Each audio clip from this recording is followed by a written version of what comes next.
Hey, Forge fans, Anthony Urciuoli here as part of the Forge Audio Network. If it seems like it's been a while since Forge has played a match, it's because it kind of has. April 23rd was the last time, so let me just give you a refresher.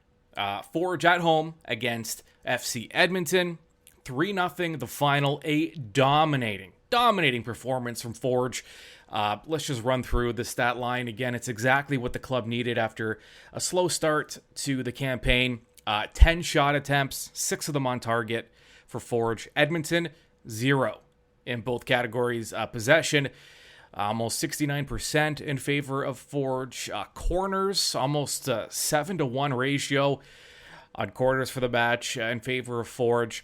All Forge all the time in that home match against Edmonton. A team who, by the way, can be difficult to score goals against. We've seen it. They picked up points this season, and it's been because they are so difficult to break down and get high-quality chances against. And that's how it was started to look that afternoon at Tim Hortons Field in Hamilton when Forge played Edmonton. Taron Campbell getting a penalty kick in the 34th minute was the just game changer. It completely changed the game after that. Things opened up. Forge found some space.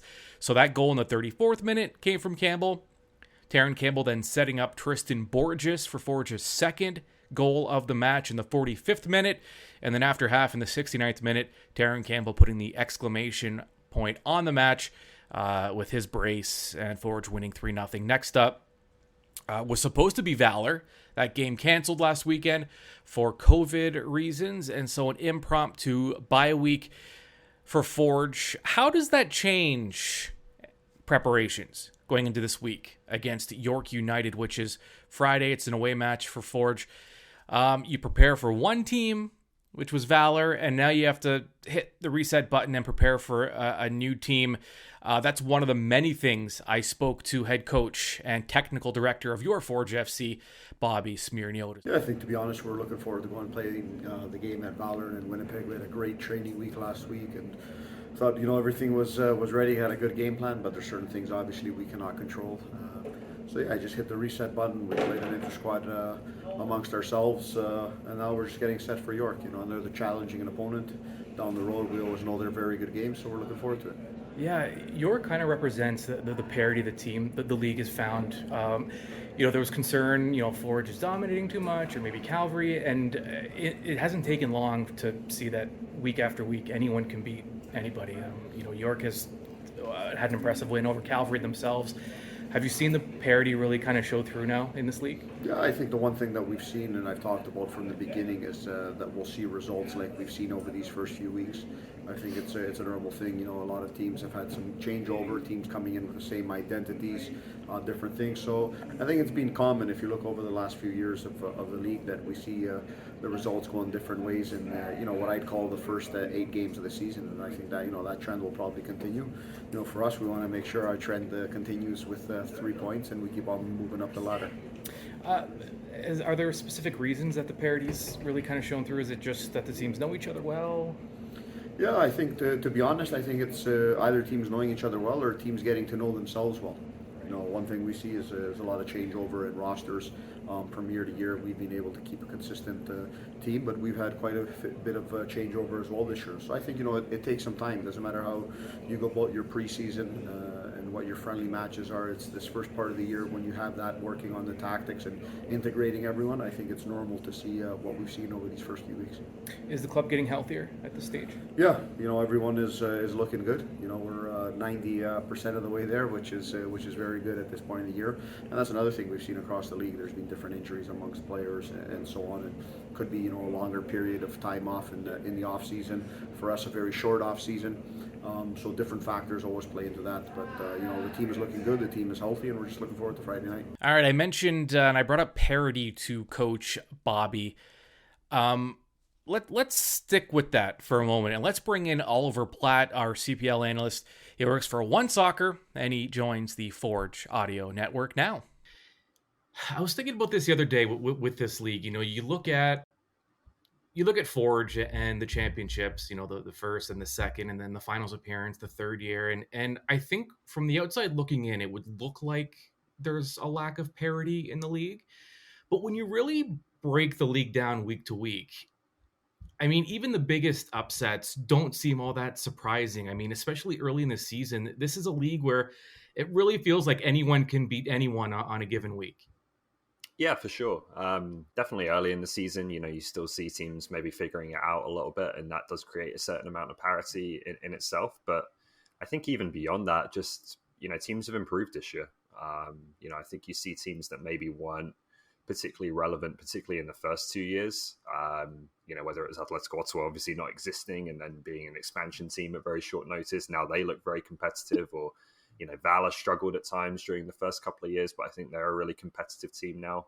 Edmonton has surprised a lot of people with the restrictions they had, the way that they've been able to compete so far. So I definitely think it's a league that's improved a lot. And, I think we talked about this last time as well, just about the having a normal season being kind of not completely out of COVID, but in a more normal reality, in the way that's allowed teams to build their roster in a more straightforward way, I think has helped as well. So yeah, definitely the most parity we've seen in the league, I think, although Forge have certainly had to work hard for their previous championships, that being said.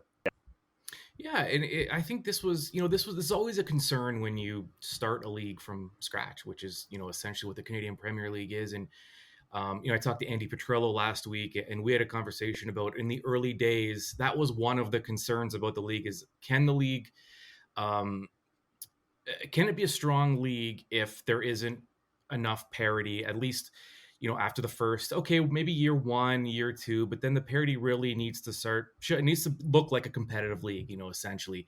Mm. And it feels like it hasn't taken the long. It feels like we kind of hit on something. York United, who Forge is playing this weekend, is an example where there are times when they've struggled this season, and then they have that really impressive 2-0 win over Calvary. So the parity seems to have hit maybe sooner than people expected. Yeah, I think so. I think probably the biggest question you have when you're starting a league is, do we have enough players? Right? Do we have players of the required quality? And that for me has been the biggest success of this league.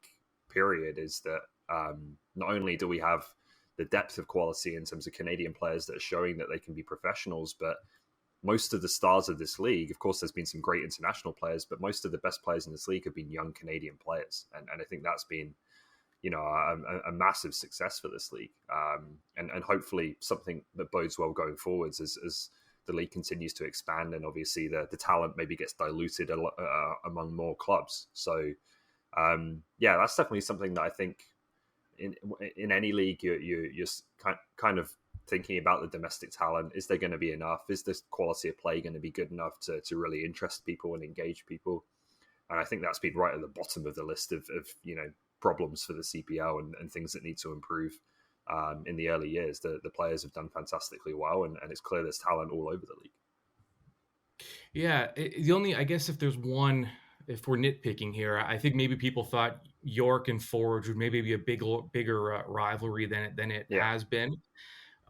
Geographically, it's still there, but competitively, I don't know that it's quite earned, or at least hit the expectations that some people had in the early going. Yeah, that's fair. I think with York, it's been on and off the pitch. They've been trying to figure out their identity, and I think it's taken a little bit longer than with Forge, where Bobby Smyrniotis and Costa Smyrniotis as well were very, very clear about what they wanted to be about. Right? They have a background of developing talent, to a level that compares to anyone in this country, with obviously their history with Sigma. But then they also made it clear, and I think the club made it clear from Bob Young on down, that they wanted to win championships and compete as well, and not just be a place where young players get a chance, but you don't really win many games. So they've combined those two things very well, and I think that's something that York is still figuring out a bit. Clearly, there's a desire there to develop young players and to potentially see players go on to bigger leagues, but balancing that with also being one of the top teams in the league and competing for championships, that's a really difficult thing to do, and it's taking some time there. I think they're on the right track. I think this is, I look at this roster this year, and I think it's the best they've had, and they've got a fresh voice in there in Martin Nash as well. So I think things are looking good for them, but you're certainly right that Forge have maybe just found the ingredients of again combining development with winning a bit quicker than York have been able to. Yeah, maybe talk about the combining development with winning. So the development, of course, Coach Bobby Smyrniotis, Forge head coach, technical director. he has that Sigma kind of feeder system there that helps. And, these players have played together for a long time. They're all familiar with each other. It wasn't really a team from scratch. A lot of these players No. had experience playing with each other, with these coaches. So, I mean, is that something that's growing in the league? Cavalry has kind of their system in place. Are teams just trying to kind of figure out how they can facilitate that developmental side of their program? I think so. Yeah, I think it differs all around the league, right? Just in terms of where you are in the country and what's realistic for you.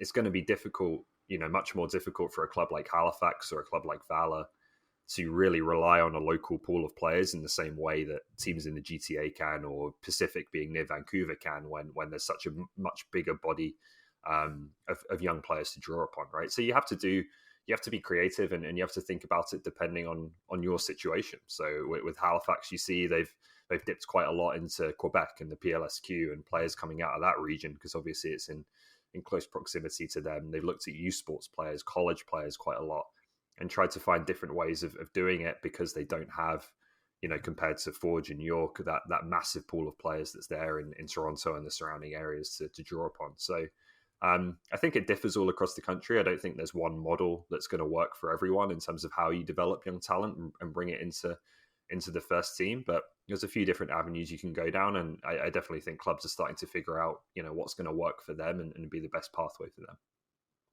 I wonder, has Canada found, certain nations kind of have a trademark style of the game? Italy was always known for that kind of structured defensive style. Spain, more of that attacking style. Has Canada found that identity, or are we still kind of figuring out, what is Canada's game? What is Canadian soccer? I think to an extent, I would say, I think, like in 2022, I think it's probably less relevant than it used to be. When you watch Italy, Germany, Spain, Netherlands nowadays, you might not see a whole lot of difference between all four of them. Certainly not as much as we've seen in the past, where like you said, there's been kind of more clearly defined styles, and that's just a result of the way soccer is now, right? Coaches go to different countries, players go to different countries, and there's a much more of a mix. That being said, I think you can definitely see that, pure athleticism and speed is definitely when you look at the men's national team is a big part of it. We have players, and the story of how Canada was able to go to the World Cup really was about a team that could turn defense into attack in the blink of an eye, right? And so in some of their most vulnerable moments, produce, be at their most dangerous. As the Davies goal against Panama is a classic example of that, where they're on the back foot, they're in their own half, and suddenly they've scored. And so I think that's probably at the very top level of the men's national team, being where it's gone. But I think there's a lot of coaches in the CPL as well who want to play really good technical soccer, want to maybe slow the game down a little bit more at times, and control the ball, control the fields. You see that with Forge. You've started to see it more with Pacific over the past couple of years. Cavalry, always a front foot team. So I have thought, over the first 3 seasons, that the league has been better coached, I think, on that level, on a kind of a technical and tactical level, than you would probably expect a league this young to be. Yeah, and we know how, especially from coaches, a lot of these leagues, it can be a copycat thing. With one thing works for one club, and it kind of spreads. Yeah. Has that happened in the CPL? Forge, for example, have you seen maybe other teams pick up on some of those things that Bobby's been doing and incorporate into their game? A little bit, yeah. I think to a certain extent, you've seen certainly teams have tried to be good with the ball and tried to control games where they can, but I do think there's differences in it as well. Pacific, I think, is a very different team in a lot of ways to Forge, even though the end result of trying to score goals, trying to be creative is the same. Pacific's a bit more direct, fast paced. They'll try and press you really high. Forge, I think, is a bit more methodical, and they want to get into their shape and build in that kind of way, in a more patient way. I think Cavalry have probably moved a bit more towards Forge, and maybe that's a kind of inevitable consequence of the playoff results, that they feel they need to be a bit more in that style rather than kind of the high octane, high pace style they were in the first season. They've become a bit more controlled and a bit more methodical. So you can definitely see elements of it, but I do think that when you're talking about who have been the top teams in the league, you can see some pretty clear distinctions between Forge, Cavalry, and Pacific at the same time. Yeah, and Coach Bobby talks a lot about the first 8 games of a season where teams are still trying to maybe figure things out. They don't have quite the training camp as other clubs do, so things are a little more rushed, and you're kind of figuring things out. The first few games are almost like, I don't want to call them preseason games because they do matter, but you know what I'm saying. So what have you? We're not even halfway through that kind of 8-match mark. At least for Forge, what have you seen in these first few games with Forge and what they're trying to do and what they're trying to find in this season? I think it's broadly similar to last season in terms of the way they're playing and the way they try and control games and dominate the opponent with the ball. I think probably the thing that stood out to me the most so far this season for Forge is Terran Campbell. I think he's added a really different element to what they can do just because he's so versatile. You can play him as a centre forward, you can play him as a winger, you can play him in a front two or as a single striker. He can basically do whatever job you need him to do in the front line. And I think he's been really impressive, and he's been one who's just fit into the way Forge play, again, with that versatility, with the ability to take up really good positions and be really smart when he doesn't have the ball. He's fit Forge like a glove, right? And I think everyone thought that Terran Campbell would be a success at Forge with how good a player he's been in this league, but I think he's probably even exceeded just how well and how quickly he's fit into that team. So that's probably the one player that I think has been, not that the other new signings haven't done well. I think there's been some good performances from a lot of them, but he's the one who's really caught my eye as someone who could push the team onto another level, I think, this year. Yeah, what is it about Campbell that's different than, say, Welshman, who's with the club this year, or even, Mo Babuli, who's no longer with the club? What's different about Campbell, and how does he fit in so well with what Forge is trying to do?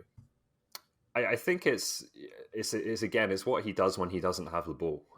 There's a lot of attacking players who obviously catch your eye when they have the ball because they're really creative or they're dangerous in the box, and I think Campbell is both of those things.